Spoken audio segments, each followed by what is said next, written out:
Welcome to Dialogues in Afro-Latinidad, a podcast dedicated to amplifying and elevating Afro-Latinx histories, cultures, and communities across the Americas and beyond. I'm your host, Dr. Michelle Vasquez. Join us for conversations with experts and artists to learn more about Afro-Latinidad. Venga.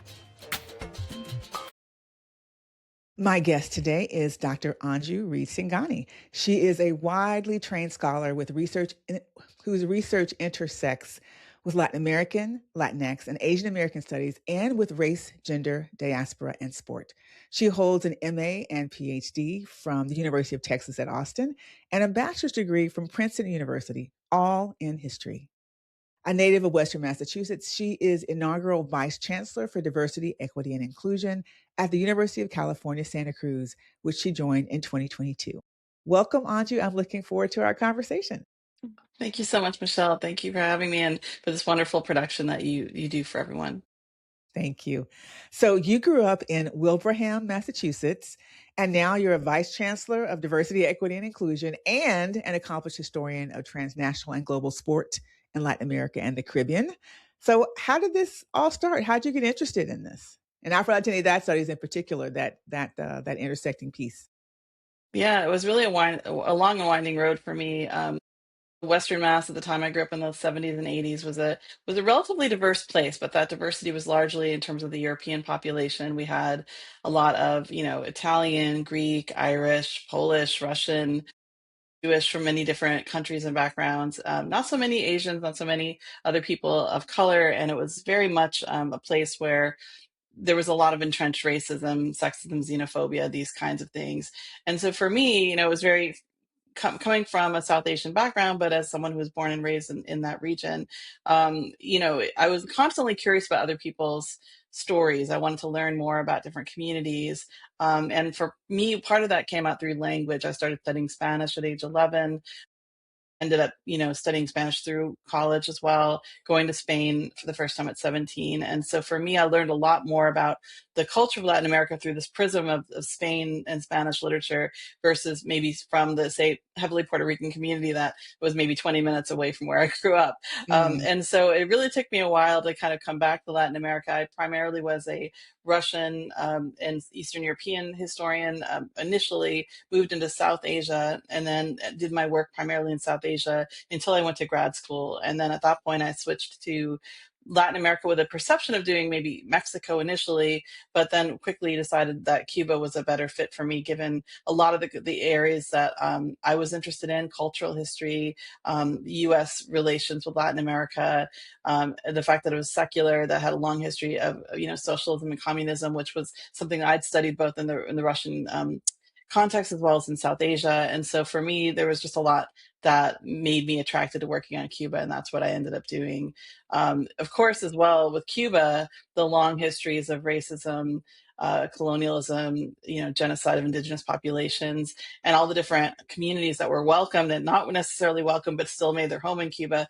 That had a lot of resonance for me as well, really kind of coming from New England, having that history of, settlement and colonialism and genocide and slavery be sort of, uplifted in this way that was about patriotism to a region that was, it really kind of, I felt a lot of that type of commonality with the work that I was reading about Cuba. I was also really excited by the different voices that were coming from Cuba that were complicating this, either pro-US or pro-Cuban perspective on the embargo. And I thought that there's a lot here that's really rich and resonant, and I wanted to be able to study it. And I had hoped, of course, that we would have a different relationship with Cuba all these years later, but we're still seeing so much of the same dynamic play out. And I think for me, the importance of studying race in that context and the ways in which race infuses the U.S.-Cuban relationship, but also affected Cuba's choices politically, domestically, that's something that really continues to have a lot of resonance today. Definitely. I want to get into the part about Cuba, but I guess I'll frame it in the framing of some defining moments in your journey. And I just say Cuba just because I know personally about a little bit about that one, but I'll let you tell us what some of your Sure. one or two defining moments are. Yeah, so I actually decided to study Cuba sort of indirectly. I was invited to go to Havana as part of a US Cuba writers retreat. I was working on fiction. I was heavily involved in writing fiction throughout my 20s and in college.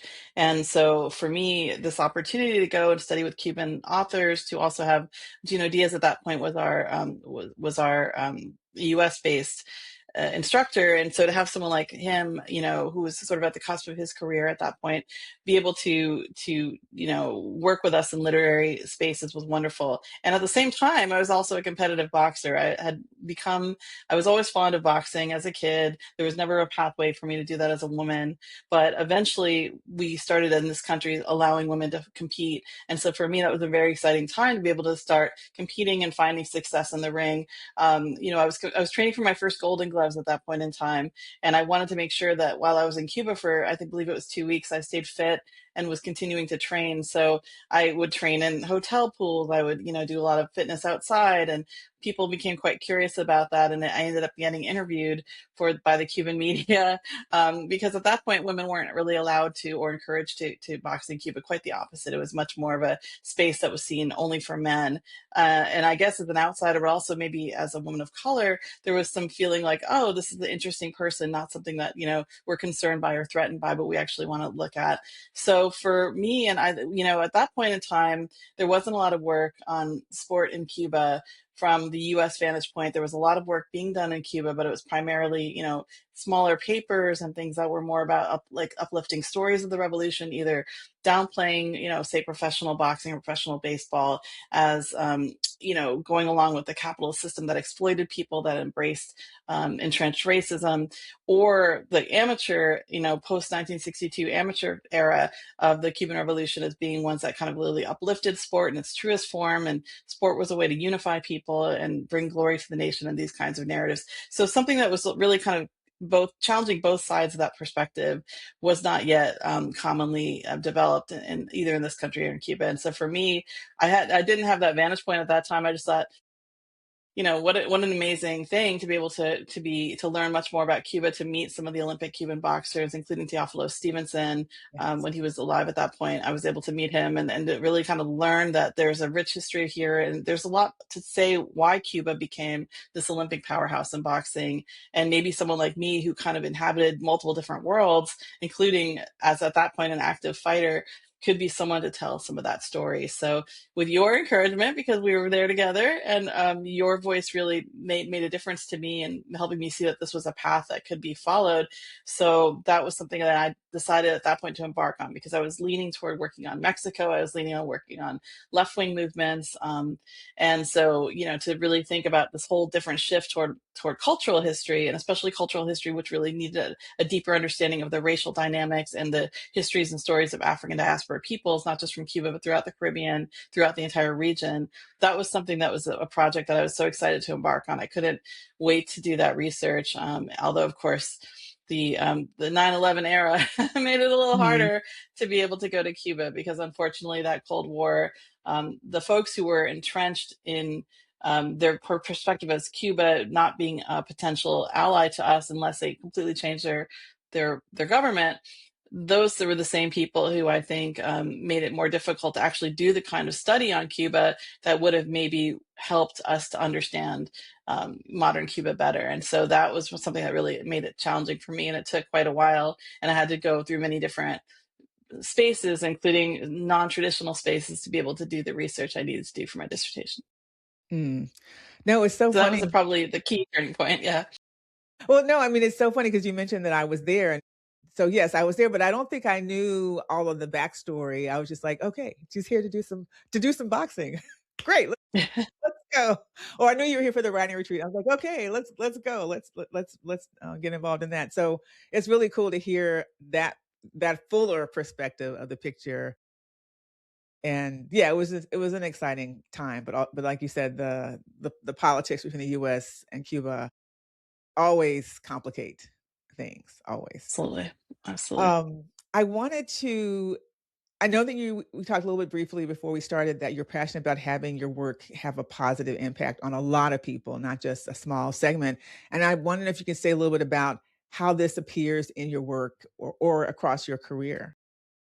Yeah. So wrote the dissertation, it occurred to me that a lot of people didn't understand much about the sport of boxing, and I didn't want to make it about that so much, but I also felt I needed to explain sort of how the sport worked, but I needed to do it through storytelling. And for me, coming from the world of fiction, and having really that, and still that love for fiction, and I hope to at some point go back to it, but it made sense for me to combine my skills as a storyteller with my skills as someone who could really bring together these different vantage points from a global perspective, a diaspora perspective, to talk about women's voices, women's participation, because that was not a story that had really been told.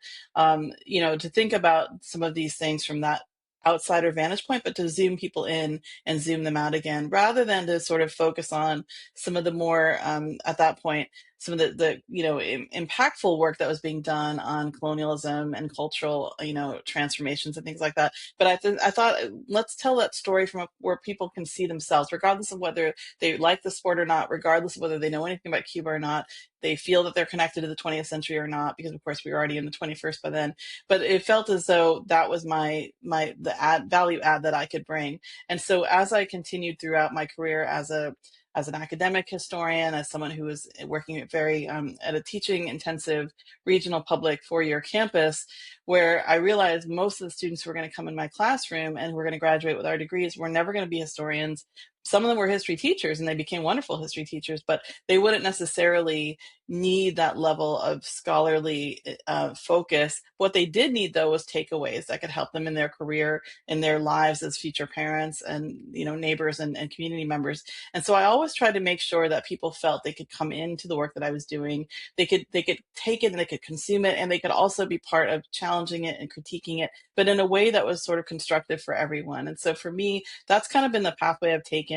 It's not always earned respect, I'll be honest. Mm. Sometimes as a woman of color, I think even more so, right? I think already our work is more likely to be interrogated, especially if you're not from a community that you're studying.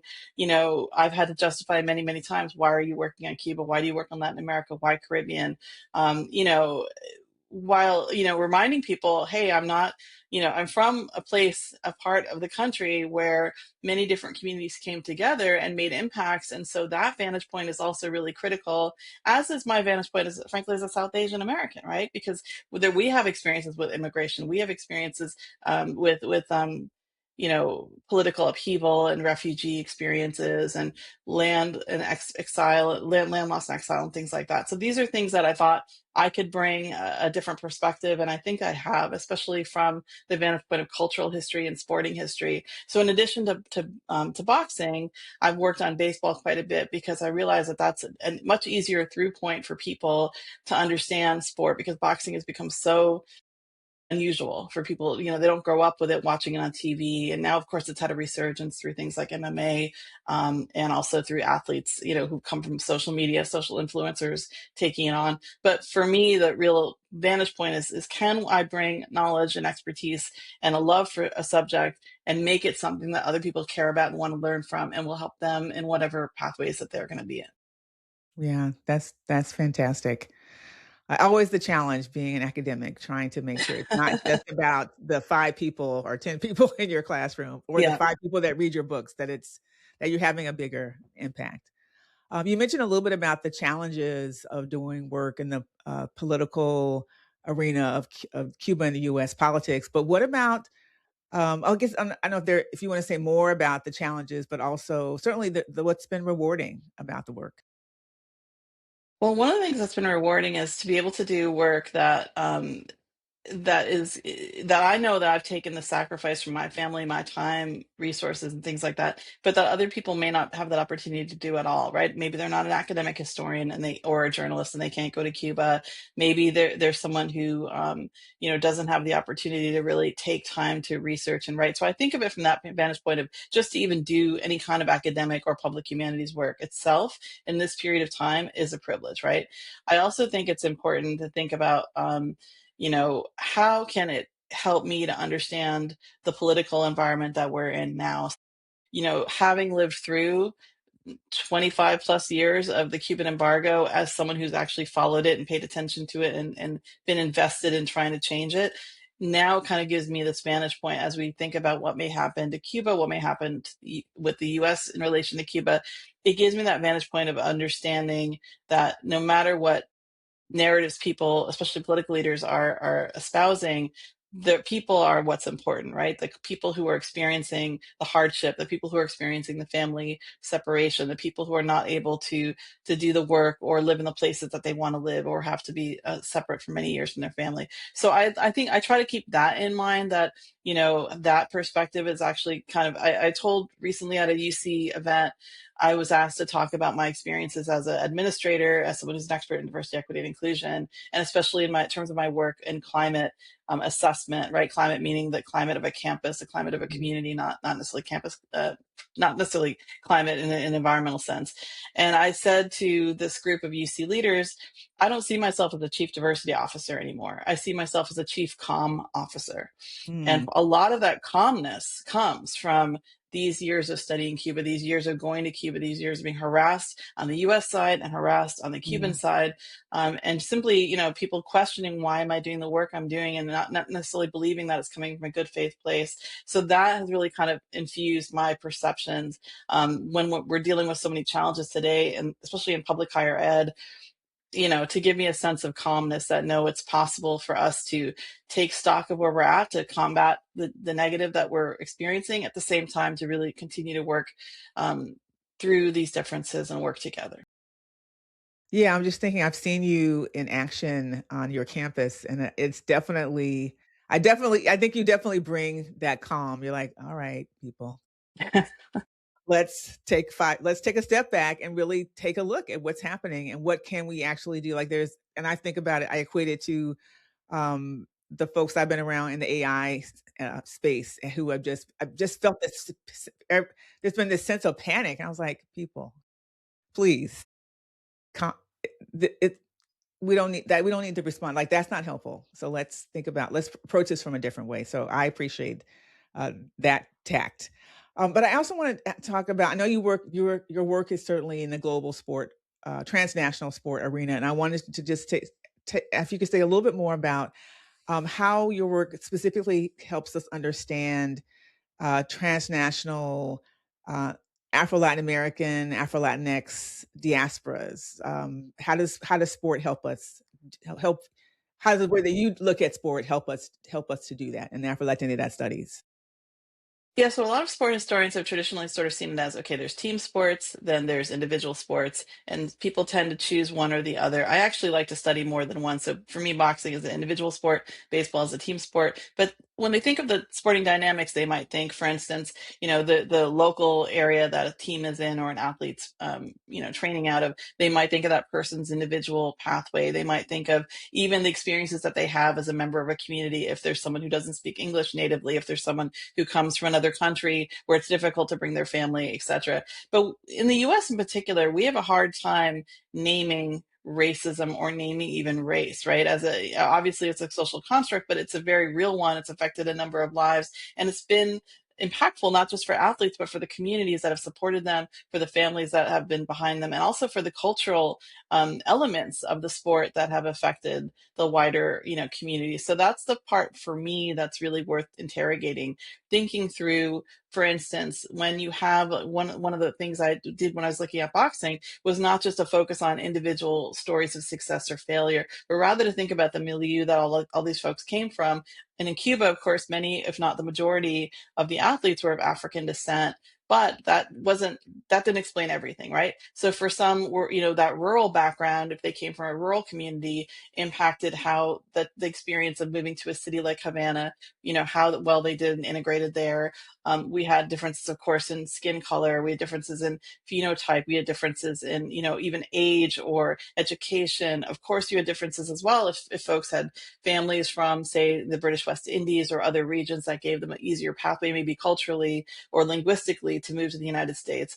And then you had, certain types of fighters, right? So certain types of fighters were really developed, whether luck or whatever other way, they developed for the times that they were in. So for instance, folks who were very exciting for television, even if they weren't the best fighters, would thrive in that system that, especially in the late 40s and the 50s, which it develops much earlier in the United States than most of Latin America. So you have certain fighters that do very well in the US television system that might have done much better in, say, a live system in a Havana, Mm. or even a radio in an earlier, period of the US. So thinking about the mediums that they're exposed to, and thinking about the ways in which that media is also developing new and sort of bringing out old, tropes around not just race, but also the ways in which Cubans at that point are seen in the United States. Of course, you had Desi Arnaz as the most famous, but before you had Desi Arnaz, you have Kid Chocolate, for instance, right? You have Kid Gavilan. You have these different fighters who,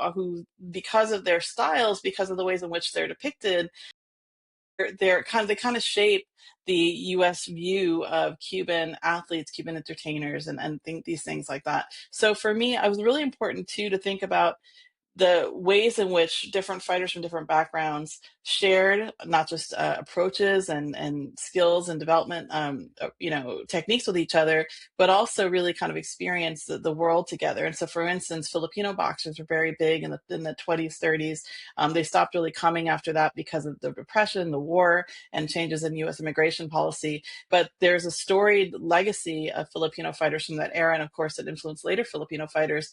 And a lot of those techniques, because they were smaller fighters, generally speaking, were also sort of embraced by and copied by Cuban fighters.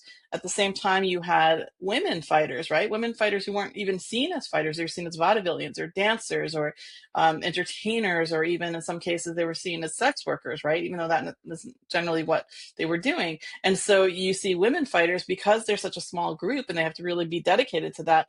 They're really connecting across lines of race, ethnicity, nationality, and all of that in a way that maybe some of the men fighters aren't. And the other part of course, has to do with managers and transnational managers.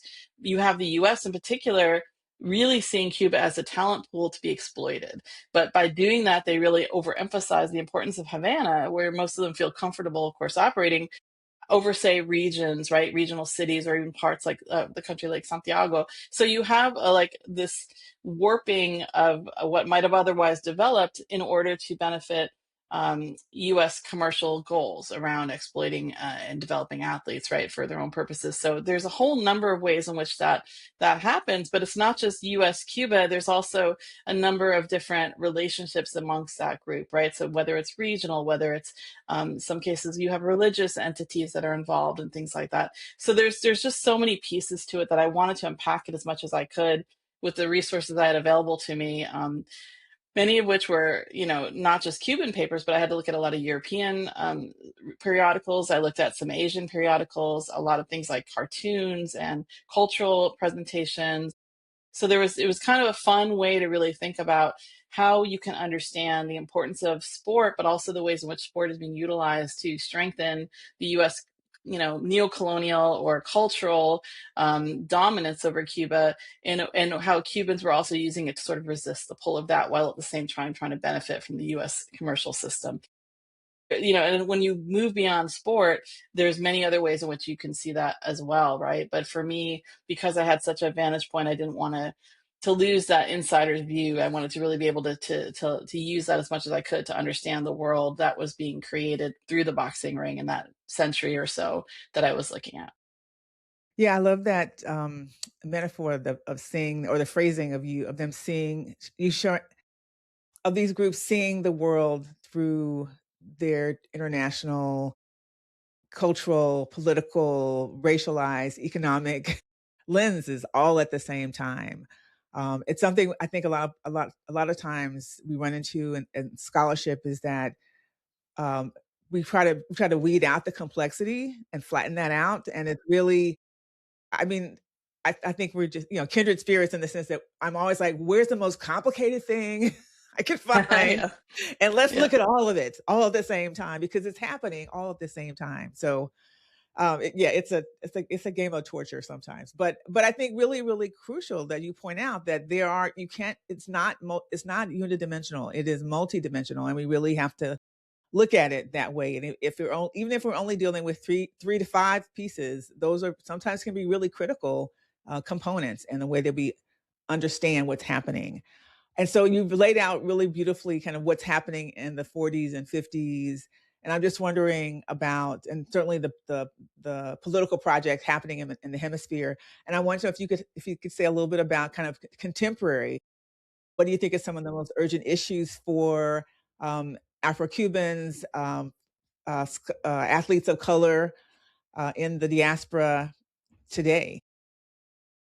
Yeah, obviously the world has completely changed for baseball players, right? There's definitely a pathway now that folks don't have to take that perilous journey of even just from 1 or 2 decades ago that some of the most prominent names have had to take. There's different pathways. At the same time, the fact that the U.S. government, our current administration, and frankly previous administrations have not really thought about the humanity of the people involved. I've really thought of, Cuba US relations as sort of this zero sum. Either you're capitulating to the Cuban government, or you're essentially holding a line against the rise of communism elsewhere. And it feels so antiquated, but it's had a significant effect on people's lives. I was reading, that in the last 4 or 5 years, Cuba itself has lost, and the numbers are a little bit hard to gather because, of course, there's different population statistics in Cuba versus in the U.S. But something like 3 million people, 2 million to 3 million people. I think it's probably on the higher end, but I don't quite know. And so, have left Cuba, many of them, of course, the United States, but many elsewhere as well. And increasingly, because the pathway to the US has been cut off, and many could argue for why that isn't simply, retributive, right? There are many different communities that have equally good arguments for why to come here on legal pathways who haven't been able to do that.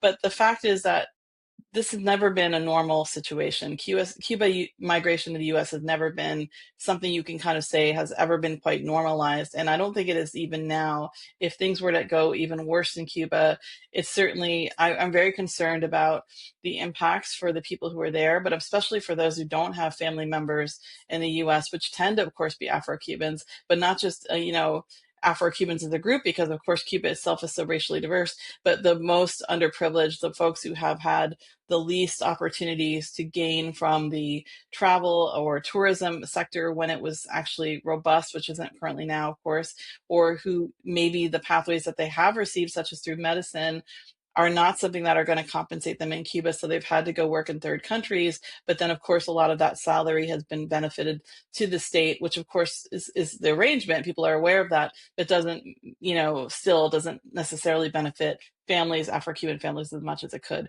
So there's a number of concerns I have, mostly to do with I see a lot of what's happening now as being worse than the 1990s, the special period. I see that there's a real worry around malnourishment, in particular for children, that there could be permanent health impacts that we should be, as the U.S., as the neighbor to Cuba, if nothing else, we should be thinking about that. We should be ensuring that people are not going hungry, that there isn't acts of violence because people are feeling desperate. This isn't going to stir a new moment for the Cuban people if they're hungry and if they're harmed and if they're scared. And so to me, at a bare minimum, humanitarian wise, we need to be thoughtful of how supporters of just normal US Cuba relations, as opposed to saying any kind of preference in one way or another, but we need to be advocating for a return to a more human centered approach, right? One that does have pathways for Cubans and Cuban Americans to go back and forth, one that does provide opportunities for economic growth in Cuba, one that does allow for athletes to have a regular pathway to come to perform, whether here or other countries, but to be able to do their sport at the highest level that they can for the most money that they can in a way that is fair to them, right? So there's a whole number of ways in which I've seen us go backward in the United States in terms of relationships with Cuba. And there have been so many moments I thought there were wasted opportunities. I really hope that this moment is a time when people will wake up and see that this is not something unavoidable. It's bad enough what's going on, of course, in Iran, what's going on elsewhere in the Middle East. We cannot allow this kind of humanitarian crisis to happen, to fester in this hemisphere. Yeah, very well said. Well, unfortunately, I'm getting to the end of our conversation because we could certainly talk about that for hours.